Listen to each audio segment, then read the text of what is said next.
What's going on, everybody? Hope you're doing well. Hope you all enjoyed a wonderful 4th of July weekend. But I'm going to talk about 5 potential very smart trades that can and maybe should be made at the MLB trade deadline. Let's get into this one.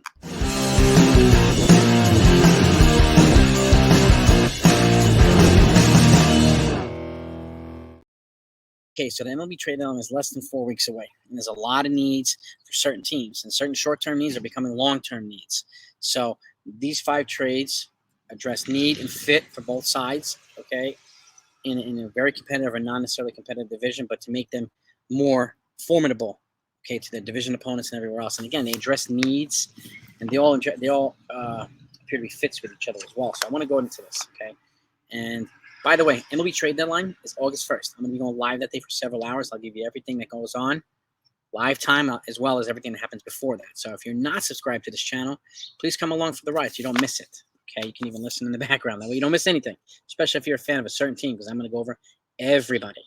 Okay, come along for the ride. It's greatly appreciated. And let's get into this one.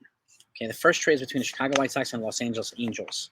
Okay, the Angels recently, if you haven't heard, yesterday Mike Trout fractured his hamate bone, which is the same injury that Andrew Benintendi suffered with the Yankees, which had him out for about 2 months. Okay. In addition, Anthony Rendon fouled the ball off his either leg or his foot or something, also came out of the game. And Shohei Ohtani suffered some injury as well. They lost all 3 of them in the same game yesterday. That's devastating. So this trade is with that in mind, okay? Because that presents all different types of needs and issues now for a team that's trying to keep Shohei Ohtani. And they want to wait for him to come back healthy. They want Mike Trout to come back healthy. So in this trade, the Los Angeles Angels would acquire starting pitcher Dylan Cease, the White Sox, who's not afraid until 2026, and Joe Kelly, playoff-tested reliever. And they want to be competitive in the NL West. They're going to need playoff-tested guys. Kelly represents just that. He was money with the Boston Red Sox. He also has a controllable year. He's not afraid until 2025. In exchange for Joe Adell, former number 1 prospect in all baseball, who's an outfielder who could use a change of scenery. Logan O'Hoppe, who's their number 2 prospect. Okay, their number 1 prospect is also a catcher. Logan O'Hoppe's a catcher. Okay, Nelson Rada, who's the number 4 prospect, center fielder, and Kai Bush, number 6 prospect, left-handed pitcher. So the White Sox would receive Joe Adell and 3 top prospects, all in the top 6, in exchange for Dylan Cease and Joe Kelly. It addresses that need, helps bolster their pitching while the other guys hopefully come back healthy. So, and I expect the Angels to make more moves than that, but this one to me would be a smart move for both teams, and it gives a lot of prospect depth over to the Chicago White Sox, who are potentially might go on a full teardown and can use a lot of reinforcements. So that gives them exactly that. Next up is a trade between the Colorado Rockies and the Houston Astros. The Astros have been suffering injuries, mainly Jordan Alvarez and even Michael Brantley, so they could use a right-handed bat who can play multiple positions with some versatility. So in this trade, the Houston Astros would acquire Jurickson Profar, who's an infielder and outfielder. He's versatile. Okay, he's also switchy, so switch hitter. They would get him from Colorado in exchange for Pedro Leon, who's a number 6 prospect, also an infielder outfielder, and Miguel Ulola, who's the number 10 prospect, the right-handed pitcher. Jurickson Profar is not going to be, will be a free agent at the end of the season, so I don't expect more coming back from any team. But Profar could be a major league piece that they could plug in there and give them some more major league punch and versatility while Alvarez comes back healthy and some of these other guys come back healthy. They're in the bottom half of batting average, on-base percentage, and a lot of other areas. Profar can help diversify that offense again. So, and the Rockies can get some prospects here, so which would be good for the Rockies. Now, the next trade, Kansas City Royals and Tampa Bay Rays. Tampa Bay Rays have been ravaged recently by starting pitching problems. Had a couple guys go down with Tommy John. 2 or 3 guys have gone down with Tommy John so far this year.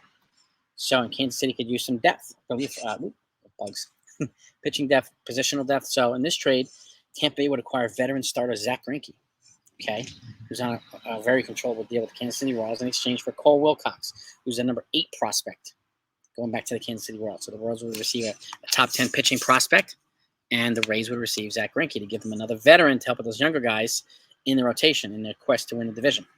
So to me, this is a smart fit as well, and it gives Greinke another chance for a playoff run. So because he's not going to get it with the Royals this year. Trade 4 between the Baltimore Orioles and the Chicago Cubs. Chicago Cubs already know there's a lot of trade pieces or potential trade pieces, and one guy who they recently acknowledged they're not going to extend is Marcus Stroman. So the Baltimore Orioles could use this starting pitcher, okay, to be more in their efforts to try to overtake Tampa and win the division, which would give fits to a lot of other teams in the AL East. So with that in mind, this trade, the Orioles would receive Marcus Stroman from the Cubs, okay, in exchange for Heston Kjerstad, who's the number 4 prospect and outfielder, Kobe Mayo, number 7 prospect, the third baseman, and Cade Povich, number 11 prospect, the left-handed pitcher. Get 3 prospects. 2 of them are in the top 10 for Marcus Stroman, okay, who doesn't have multiple years of control, but he's pitching like an ace this year with a 2.5 ERA, and he's a gamer, and he's familiar with the AL East too. So that could put them at a really, really good advantage there. When he pitching, giving fits to teams like the Rays and the Jays and the Yankees and the Red Sox. So that to me is a smart fit for both teams. And again, Baltimore needs another starter, okay, for their rotation, and the Chicago Cubs should use some multiple places, especially if they tear down. They trade Bellinger, they trade some other guys too, Kyle Hendricks and whoever else. So this is a smart fit for both teams. Lastly, the trade between the Yankees and the Mets. As a Yankee fan, I wanted to get a Yankee one in here too. If you haven't heard, and obviously I'm sure you've seen the Mets are kind of plummeting, but they've also expressed, Steve Cohen has expressed a willingness to eat a bad contract in exchange for bullpen help, major league bullpen help. Okay, so this presents a great opportunity for the Yankees, but the Mets have already said that we will absorb Josh Donaldson's contract, which they owe him $11 million for the rest of this year, and the $6 million for next year for a buyout. So it'd be $17 million total outlay in exchange for Ian Hamilton. Okay, if you give us that reliever, we'll take Jonathan Donaldson's contract. I don't think the Yankees going to have the appetite to do that. Ian Hamilton is under control, and he's not free until 2029. This is his first year of pre-arbitration. So that to me that's a pretty. Hey, get these plugs out of here. That's a tough one for the Yankees to absorb. Okay, and I honestly don't think the Yankees would do that. So my counter proposal would be Wandy Peralta. Okay, he's already proven in New York. He's a free agent at the end of the year, but he's a very reliable reliever who won't cost a ton on the lefty side. And Ron Marinaccio, who's also proven in New York now, but is also under team control until 2027. Okay, controllable years. You know how I like that, especially with the Yankees, who have so many guys down also in the bullpen for Tommy John, and need some guys with controllable years for this year and next year and the years beyond. So this gives the Mets an immediate reinforcement, or 2 of them, in the bullpen, one of which has 3.5 more controllable years. And they could easily re-sign Wandy Peralta. It's not going to cost them Edwin Diaz money. So it gives the Mets what they want for 2 relievers, and it gives the Yankees controllable relief, payroll relief. And again, something that they could also use at the trade deadline to maybe bring in another reliever if they happen to give 2 guys out. So, and I like the controllable years. And, if you think about it this way too, Wandy Peralta is lefty, Marinaccio is righty. We have Ian Hamilton here. We also have Nick Ramirez, who's kind of coming into his own. He's also under team control until 2029. These guys have 6 years of control. That's why I want to keep them. And you have guys like Scott Efros coming back, and Lou Trevino, and some of these other guys to bolster the bullpen and any other addition that the Yankees might make. And if there's one thing that I don't have any doubts with Cashman is acquiring relief pitching with controllable years, because he's fantastic at. That's his best attribute, I think, as GM. So I'm not worried about that part. But if there's a way that they can convince the Mets to take maybe Wandy and Ron Marinaccio, I think there'd be a fair counter proposal to Ian Hamilton. I understand Ian Hamilton's a power arm with controllable years. I get it, but he's also older. He's 28. Marinaccio's younger. Wandy's right around there. So I would see if they're willing to take that or something to that effect.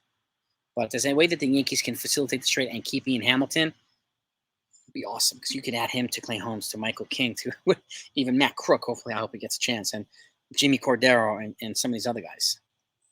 So that to me is a good trade. Let me know what you think. Fill up the comments. Give me your ideas. What do you think of these trades? Let's get into it. Talk to you later.